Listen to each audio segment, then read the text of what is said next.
Só há crescimento na dor, não existe crescimento fora da dor. Às vezes pensamos que Deus ele é um pai que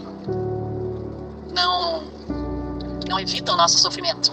Às vezes a gente pensa, Deus, tu podia evitar esse meu sofrimento, tu não precisava ter deixado eu passar por isso de uma maneira tão terrível, tu não precisava ter me colocado no fundo do poço, tu não precisava ter deixado o meu sofrimento ser tão intenso, ao ponto de beirar um sentimento de morte, muitas vezes o sentimento que muitos têm de suicídio. Mas quando a gente tem um discernimento claro da luz do que está escrito, o sofrimento ele é inerente ao ser humano. O sofrimento ele é interligado já à nossa vida, porque todo ser humano tem alguma área da vida que vai enfrentar alguma situação adversa, alguma circunstância haverá de se levantar em qualquer época da vida. E isso é inevitável, é inevitável. E muitas vezes questionamos Deus: por que, Deus, tu não me tirou daquele lugar? Por que, Deus, tu deixou acontecer aquilo? E tem coisas tão graves que eu nem vou entrar no mérito da questão, porque eu realmente não tenho resposta. Como o testemunho de várias mulheres que a gente ouve de abusos e coisas assim que eu não consigo nem falar. Eu realmente não tenho explicação para isso. Sinceramente, eu não acredito, sabe? Que eu poderia falar acerca disso, poderia dar alguma explicação, mas esses outros tipos de sofrimento que são mais corriqueiros, que a gente vê a maioria das pessoas passando, e a gente também entra no vale da sombra e da morte muitas vezes, né? Esses eu acredito que sim, que seja a mão de Deus permitindo, que seja a vontade permissiva de Deus para que haja crescimento, aquela pérola que se forma dentro da ostra. Isso fala muito comigo sempre, tá sempre na minha mente, aquela pérola sendo formada dentro de uma ostra, e ali entra a areia e há um sofrimento interno até que se forme a pérola. E conosco precisa haver um resultado precioso do que sofremos. Precisamos fazer algo maravilhoso com tudo aquilo de ruim que fizeram conosco, porque se eu sair da minha época de sofrimento amargo, sabe, com raiva, com ódio, claro que a gente vai ter momentos durante o sofrimento de ódio, de raiva, é óbvio. Deus colocou esses sentimentos para que haja proteção, para que a gente não fique com a codependência, muitas vezes se jogando, né? Se jogando como isca para abusadores. E tá, tudo bem, é um período que esses sentimentos ruins nos protegem, fazem com que a gente se escape, fuja de lugares opressores, mas passado esse momento de usar os sentimentos ruins para fuga e para proteção, eles não precisam permear o resto da nossa vida. Eles têm um tempo limitado, eles têm uma vida útil. Depois que não são mais úteis, depois que a gente passou por todo o sofrimento, a gente não precisa mais, a gente não tem mais que carregar ódio, raiva e principalmente vingança.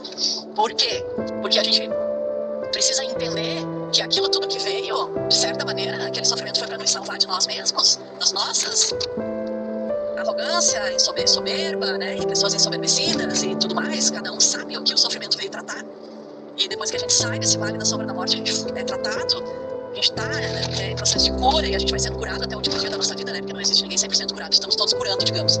Mas não podemos carregar esse sentimento de vingança, de ódio, de olhar o outro passando por aquilo que passamos e falar: isso é assim mesmo, eu também passei por isso. Não, sabe? A gente tem que ajudar e amenizar a dor do outro, porque afinal de contas eu li que o maior legado do ser humano é aquilo que ele conseguiu aliviar de sofrimento para outra pessoa. Esse é o nosso maior legado, né?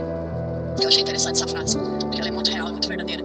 Então, como que a gente vai passar pelo vale da sombra da morte e sair de lá sem perder a nossa essência de amor, de misericórdia, de graça, de compaixão pelos outros que estão passando por aquele mesmo momento, por aquelas mesmas coisas que eu passei, né? É sobre isso, é sobre enfrentar ali todo o sofrimento e sair de lá uma pessoa melhor e não pior. Porque quando a gente vê que as pessoas saem amarguradas, né? Pessoas que tiveram muitas vezes um casamento aí de 20, 30 anos e sai amargurado com o cônjuge, raiva, com ódio, e leva aquela amargura, pessoas com 80 anos e ainda carrega aquela amargura lá dos 20 anos, né? E lá do casamento lá, que já... Então, não aprendeu nada. Você olha pra trás e você vê que aquilo, tudo que tu sofreu, você sabe, não aprendeu nada, não gerou fruto nenhum, não serviu pra nada. Você sai de lá uma pessoa com raiva, com ódio, amargurada, e morre amargurada. Então, não é esse o caminho. O caminho é fazer de tudo aquilo que fizeram conosco algo bom em nós mesmos, dentro do nosso coração, da nossa alma, do nosso espírito, né? E que possamos sair fluindo flores. Sair fluindo flores depois de tudo que nos aconteceu, ainda que tenha acontecido coisas terríveis, ainda que tenham feito coisas injustas, ainda que tenhamos passado por um período de injustiça muito grande, ainda assim sair exalando o perfume de Deus, né? Um bom aroma, exalando um incenso, um cheiro, uma fumaça de incenso agradável que chega nas narinas de Deus e Ele se agrada de nós. E estamos vivendo dias de resgate, estamos fazendo 40 dias de jejum e oração e entendendo o que é esse resgate. Temos um povo que está sendo resgatado e esse resgate que estamos vivendo é exatamente isso. Deus está juntando os nossos cacos, juntando os nossos pedaços, juntando tudo que sobrou de tudo que a gente viveu, de tudo que a gente lutou nesses últimos anos. Existem pedaços, existem cacos e Ele é o mestre que faz tudo novo de novo e Ele faz um vaso novo. Ele vai juntar os nossos cacos, Ele vai colar um por um. E Deus, Ele não é um Deus de remendo, né? Depois que nós estivermos ali, restaurado pela mão de Deus, vai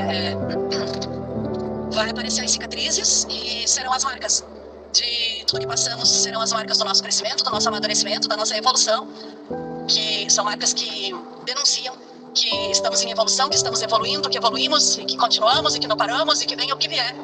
A vontade de Deus seja soberana, estabelecida sobre a nossa vida, e precisamos uns dos outros. Enquanto estamos no fundo do poço, precisamos uns dos outros. Quando estamos saindo do fundo do poço, precisamos uns dos outros. Uns que vêm puxar a gente lá do fundo do poço.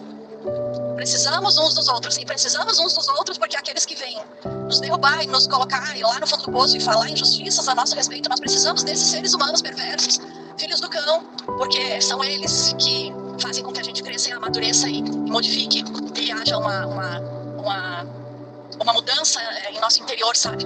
São esses seres que muitas vezes agindo com injustiça contra nós, que proporcionam o nosso crescimento, o nosso amadurecimento. São essas perversidades, essas coisas ruins que as pessoas malévolas fazem contra nós, que proporcionam o nosso amadurecimento, o nosso crescimento. A gente olha para essas pessoas e a gente aprende como não ser. A gente olha para esses seres humanos e a gente vê como não pode fazer. Aquele pastor, o Rodrigo Silva, acho que é o nome dele, ele é pastor, historiador, arqueólogo, acho, teólogo, um grande mestre. Ele fala que, ele conta como foi tóxico o lar, a casa dele, né, como a mãe dele foi tóxica. Nossa, ele conta coisas horríveis. Quem quiser procura, tá no YouTube, partes do testemunho dele. Ele nunca chegou a falar profundamente, porque ele disse que é impossível falar tudo que ele passou, né, toda a toxicidade que ele passou dentro de casa.